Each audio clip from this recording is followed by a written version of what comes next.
Bienvenue dans ce podcast de la Ligue Huntington francophone belge qui vous parle de la maladie de Huntington. Vous pourrez y entendre des témoignages de personnes malades, d'aidants proches, de porteurs et de toute autre personne en relation avec cette maladie. Nous remercions les membres de notre communauté qui ont bien voulu partager leur vécu lors de ces enregistrements.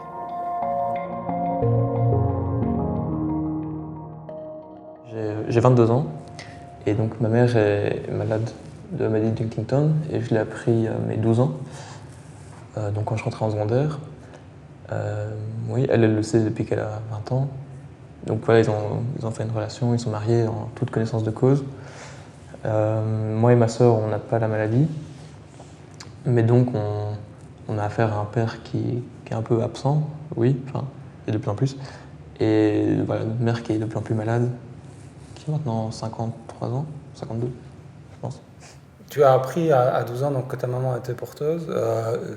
Qu'est-ce que tu comprenais à cette époque-là, quand tu avais 12 ans, de la maladie? Est-ce que tu anticipais déjà certaines choses? Je comprenais pas trop évidemment ce que c'était. Je voyais juste ma grand-mère de ce côté-là qui avait eu la maladie et que j'ai connue que dans une maison de repos, dans un lit à Vachy. Donc j'étais là, mais ça a pas l'air top. Et donc non, sinon je comprenais pas trop évidemment les gènes et tout ça, et à quel point ça pouvait être évolutif et différent d'un patient à l'autre. Donc ça je le constatais pas trop. Mais sur le moment je n'étais pas spécialement triste, enfin, j'étais vraiment juste dans l'incompréhension et je savais pas à quoi m'attendre. C'était plus ça. Ça, c'était ton adolescence, ça a été comme ça. Alors peut-être parce que les symptômes de ta maman étaient moins forts, on se tracassait, enfin, tu te tracassais moins peut-être? Oui, elle pouvait encore conduire et tout ça, donc il n'y avait vraiment pas de symptômes quand on l'a appris. En fait, elle a décidé de nous le dire en même temps que le divorce des parents, donc ça faisait beaucoup d'un coup, ça va, bon, ok. C'était dans cette période-là. Donc oui, puis en secondaire, voilà, je gardais ça pour moi et je voyais pas trop les conséquences.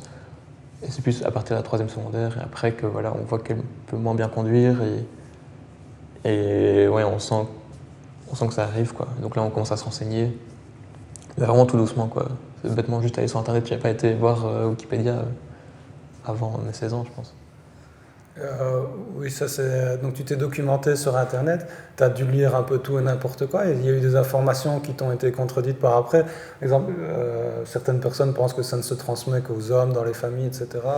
Mais oui, il y avait ça, mais en fait, je dis voilà, j'étais sur Internet, mais je lisais un paragraphe et c'est bon, j'avais le cœur qui montait et donc j'avais ma dose, quoi. Je voulais pas, en fait, j'étais un peu dans le déni, je pense. Et peut-être jusque tard, parce que voilà, comme je dis, je pouvais pas trop en parler. J'avais pas vraiment spontanément envie d'en parler, d'aller voir des psys ou quoi. Et du coup, je gardais ça pour moi et voilà, quoi.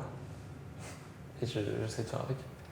Par après, tu t'es documenté, peut-être plus alors ouais. Bah oui, quand on a pris contact avec la Ligue, là j'ai commencé à lire des petits manuels, des trucs pour les adolescents. Et pareil, j'ai toujours pas fini ce livre, mais voilà, quoi. Parce que parfois, on a du mal à comprendre tous les symptômes qui sont liés à la maladie, notamment les troubles comportementaux. Donc peut-être que tu voyais chez ta maman certaines choses que tu n'arrivais pas à identifier comme étant Huntington. Et puis par après, en lisant ou en côtoyant peut-être d'autres personnes qui avaient la même maladie, en venant à nos événements, tu as compris certaines choses. Oui, là j'avais déjà bien conscience que c'était très particulier pour chaque personne. Après, voilà, personnellement, je sais pas, ça restait quand même une forme d'incompréhension.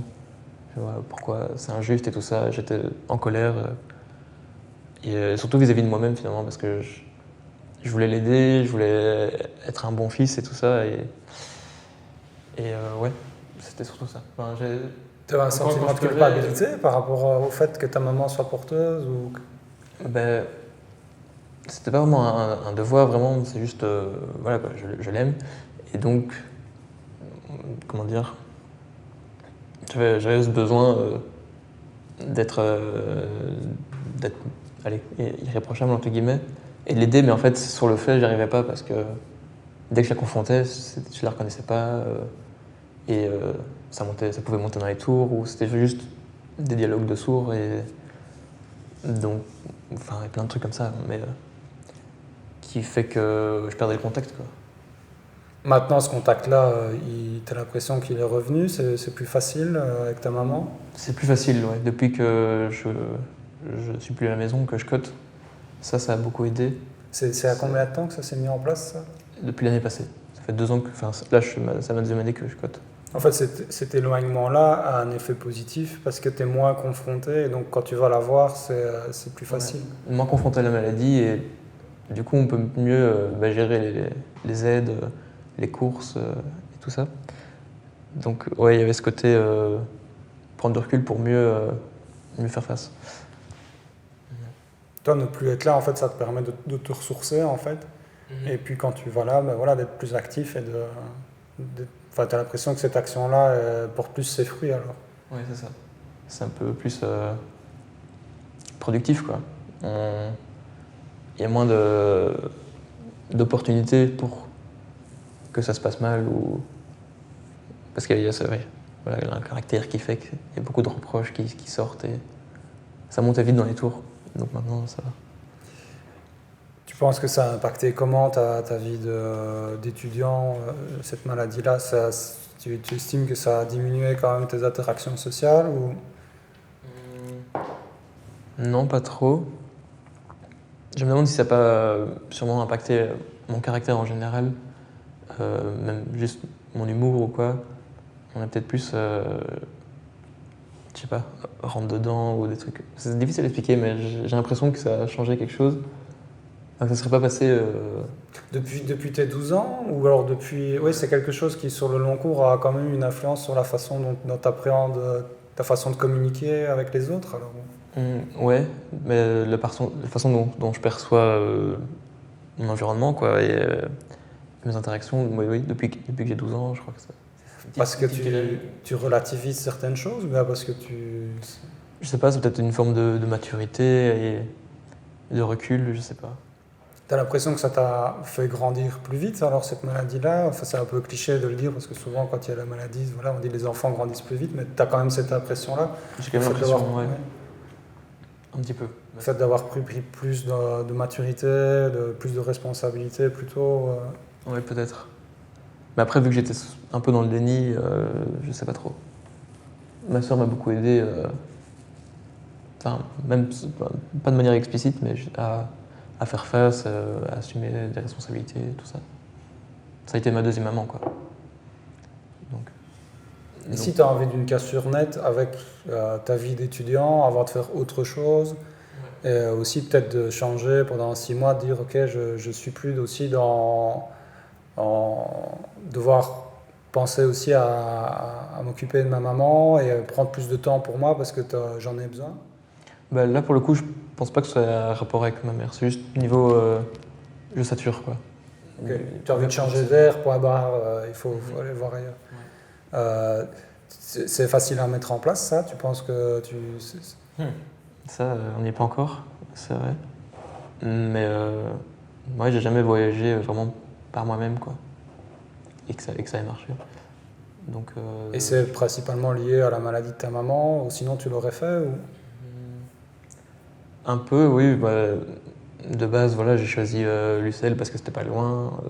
Il y avait un côté pratique, donc je dirais pas que je me sens que ça a vraiment brimé ma liberté, mais ça s'est imposé. Ça restreint ton champ, en fait. Ça l'a restreint, mais ça m'a pas plus impacté négativement que ça. Je veux dire, je l'ai très vite accepté et l'UCL me convient très bien, donc pour ça va. Et ta vie professionnelle, par après, c'est quelque chose que tu envisages déjà Bah, du coup, je vais sûrement rester en Belgique. Ouais, ce sera Bruxelles, sûrement. Tu penses à autre chose ou bien c'est quelque chose, quand tu dis je vais aller à Bruxelles, c'est parce que tu dis il faut quand même que je reste à proximité? J'ai pas l'impression que c'est un choix. Enfin, de toute façon, il n'y a pas que ma mère, il y a la famille et tout ça qui fait que.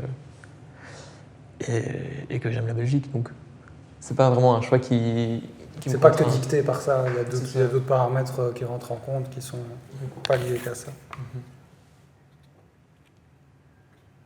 Toi, on l'évoquait un peu avant, tu as eu un accompagnement alors psychologique par moment, si ça allait quand il y a eu des coups de mou ou... Ouais, comment dire, j'ai cherché une psy pas loin de chez moi, après Rennes-le. Et puis, enfin, ça s'était plus ou moins bien passé. Hein. On parlait pas avec ma mère, il y avait aussi pas mal de problèmes avec, du côté de mon père et la belle famille. Mais je sais pas, étrangement, j'avais pas envie de reprendre un rendez-vous. Et Ça a été assez bref alors. ouais, j'ai vidé mon sac et Ouais. puis et je suis parti. Mais j'aurais pu. Je crois que je devrais quand même retourner. Et ça a eu un effet bénéfique quand même d'aller voir cette personne une seule fois. Comme tu dis, vider ton sac. Mais maintenant, c'était quand même il y a 3-4 ans, la dernière fois que j'étais. T'es plus la même personne peut-être maintenant non plus. C'est ça, mais je pense que j'ai eu un côté, un aspect ouais, positif. Ça a fait du bien, ouais, forcément. On a besoin d'un avis extérieur et qui nous dit ce que tu ressens, c'est normal. Et ouais, on a besoin je sais pas, de solutions en fait. De voilà, comment tu pourrais faire face à ça. Et ouais. Pourquoi il faut pas le prendre trop personnellement, certaines choses, je sais pas, c'était. Ouais. Tu te renseignes personnellement sur la recherche pour voir ce qui se passe ou bien tu es plutôt en réaction par rapport à ce qu'on envoie nous sur Facebook ou c'est quelque chose que tu suis pas régulièrement parce que Non, t'as pas pourtant envie de créer d'attente. je suis très dans le monde, enfin, je suis dans le monde scientifique et tout, mais ça, non. Je sais pas pourquoi, j'ai pas envie de savoir. Tu n'as pas envie de savoir, donc si bonne nouvelle, pas bonne nouvelle, tu n'es pas au courant de ce qui se passe au jour le jour là-dedans. En termes d'évolution de la maladie chez ta maman, tu as remarqué ces derniers temps qu'il se passait des nouvelles choses au niveau symptomatique ou que la maladie évoluait d'une façon ou d'une autre? Bah, avec ma soeur, des fois, on se surprenait à.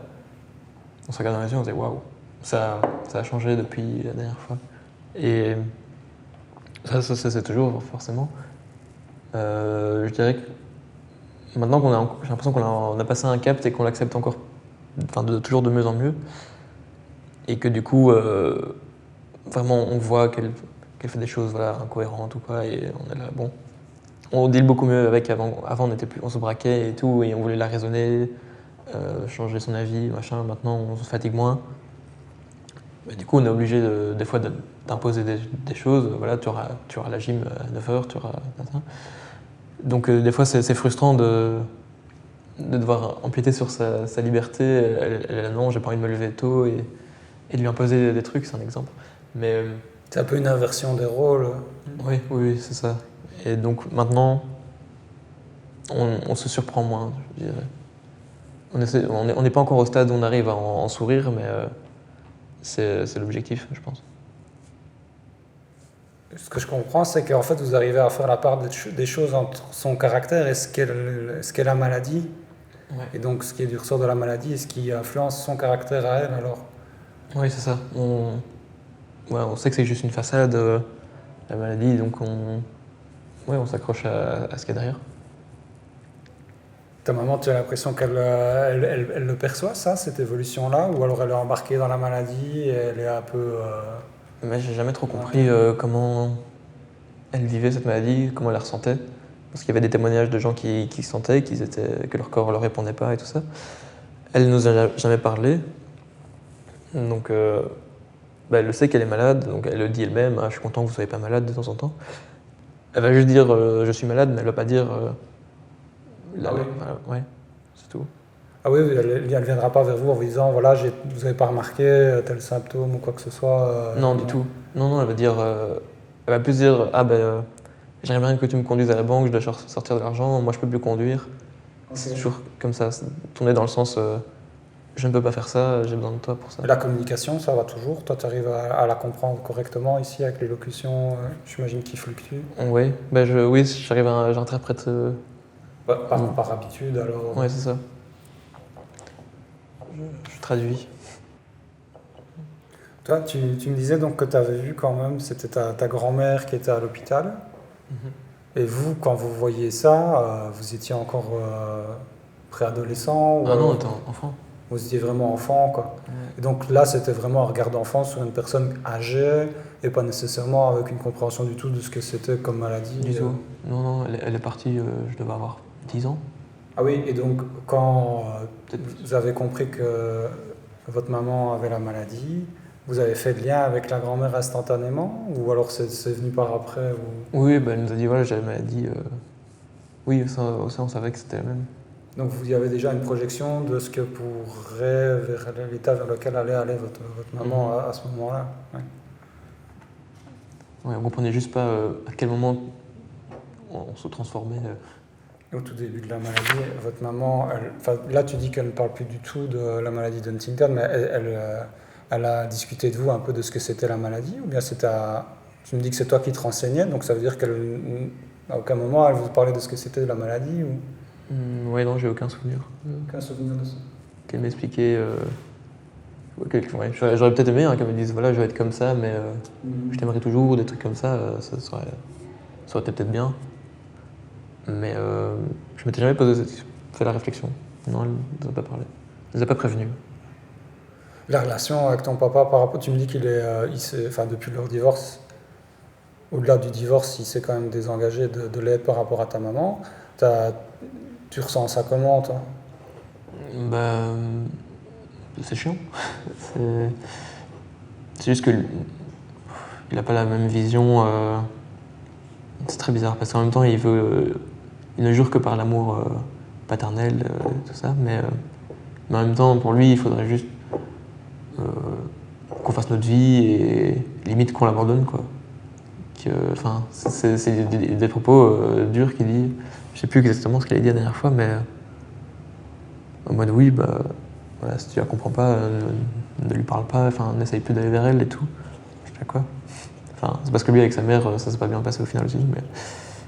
T'as l'impression qu'il fait une translation de sa relation vis-à-vis de...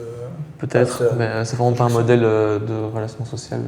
Ouais. C'était un très bon père quand j'étais enfant, mais depuis qu'il est parti avec la voisine, ben non, c'était pas.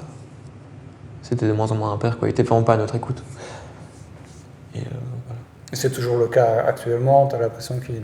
Il ne comprend pas. Ok. C'est pas qu'il se braque, par exemple, parce qu'il a pas du tout envie de s'impliquer, alors il préfère faire une croix dessus en se disant moi je me dégage de tout ça, j'ai rien à voir avec ça parce que j'ai pas envie de consacrer mon énergie à ça.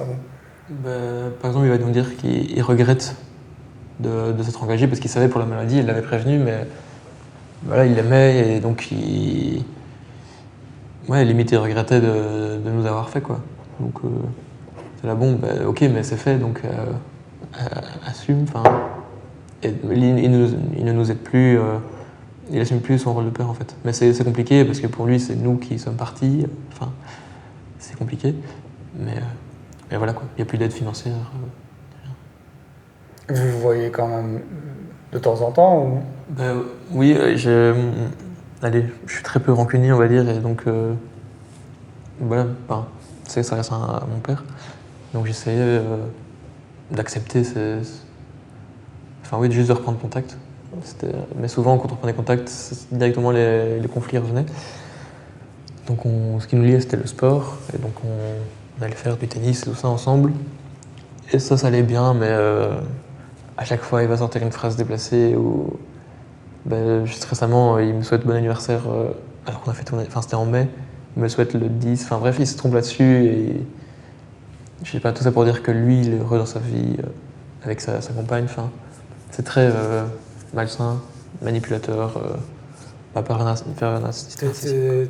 Tes amis proches, est-ce qu'ils ont une compréhension de ce que tu vis? C'est-à-dire, est-ce qu'ils se rendent compte des applications que ça a? Et comme on disait à la discussion avec Manon à la fin ici, donc il y a tout le côté émotionnel, ils voient parfois que tu n'es peut-être pas bien et tout ça, mais est-ce qu'ils se rendent compte que tu dois aussi, toi, faire en sorte que ta maman se sente bien, aller la voir, s'occuper d'elle, anticiper ce qui va arriver, ce genre de choses? Est-ce qu'ils réalisent ça? C'est des choses dont tu parles avec eux? Ou bien c'est des choses, tu dis, ça c'est moi, ça, je vais le prendre sur mes épaules, et puis voilà, les autres, c'est pas leurs oignons, quoi.